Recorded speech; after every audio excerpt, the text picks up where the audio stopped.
Yeah, so today I have this 2004 E53 X5.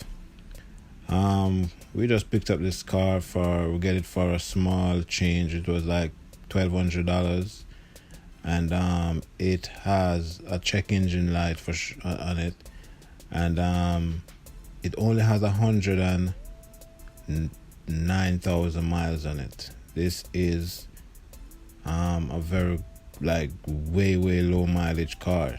Only has 109,000 miles. So I'm gonna check and see what problem does it have. I'm gonna check to see what's the problem with the check engine light.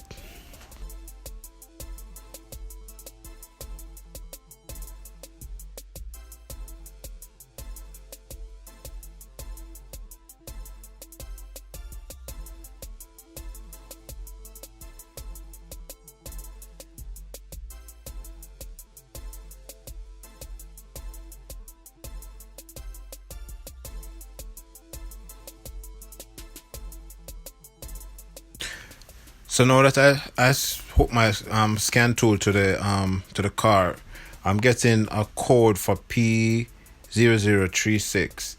That code is a oxygen sensor heater circuit. So the heater circuit and the oxygen sensor is not working. Most likely the oxygen sensor will definitely have to change. So it's saying that it's the bank one sensor tool. So the bank one of sensor is the sensor that's on the first 3-cylinder, because this is a 6-cylinder engine. So the sensor that's on the first 3-cylinder is bank one, and it says sensor 2, so it's the second sensor on that exhaust system. So the first sensor is up by at the top of the manifold. The sensor 2 is the one behind the catalytic converter, so that would be the one underneath the car. So one of the car, I trace the exhaust system to see which one of them is the bank one, and then I look at that sensor. So as you can see, this sensor right here, that is a sensor 2 for the bank one, and that's the one I'm gonna have to change.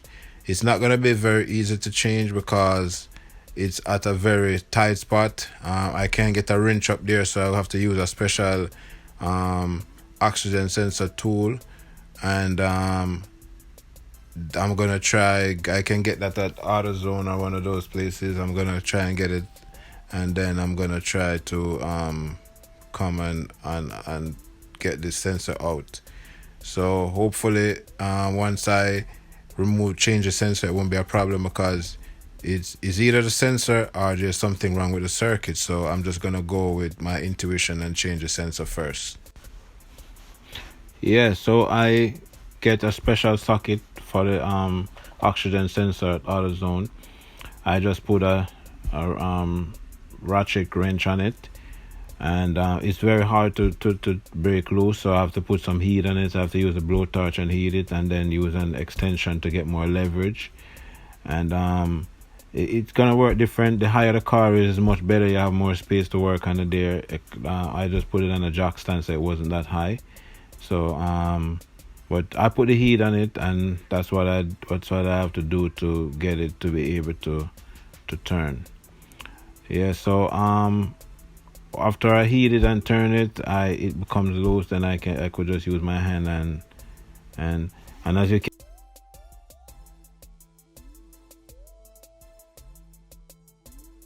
I can see I'm putting the new one in.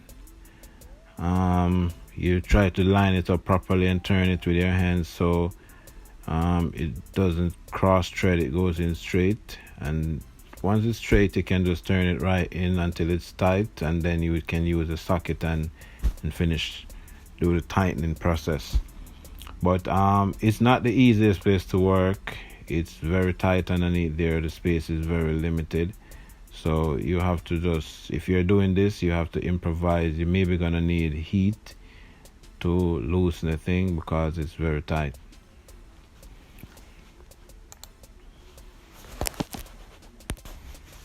When you trace the wire for the oxygen sensor, the connector for the oxygen sensor is under the engine cover, so you have to take the cover of the engine off and then once you take the cover off, then you will see the socket and there, that's where the oxygen sensor is connected.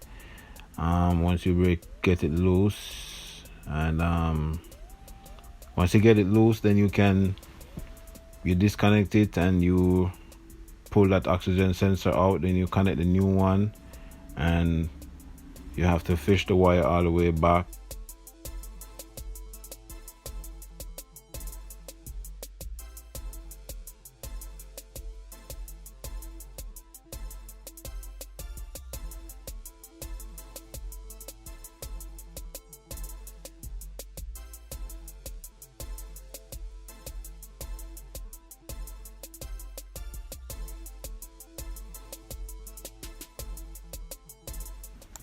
So I finish all the connection. I come back in the car and I clear the code.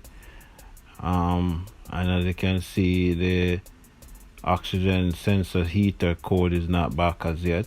Usually it would come back right away because the heater works immediately. So I'm gonna drive the car now for it to reset all the codes, and then I'll go for inspection, because I'm in New York, so I have to do emission for inspection. So I'm just gonna see what happens next. So it did work. I did get to pass inspection, and that was the problem. So we get this car for $1,200 with a check engine light. All it needed was an oxygen sensor, and maybe need a few little more things, like just not engine wise, just to clean up and all those stuff. And it's a very good car, 109,000 miles. That's just ready for the road. So, and it drives really nice. So we're gonna see what happens if there's any more problem occur down the road. But for now, this is a very good car. Thank you guys for watching, and please hit the subscribe button.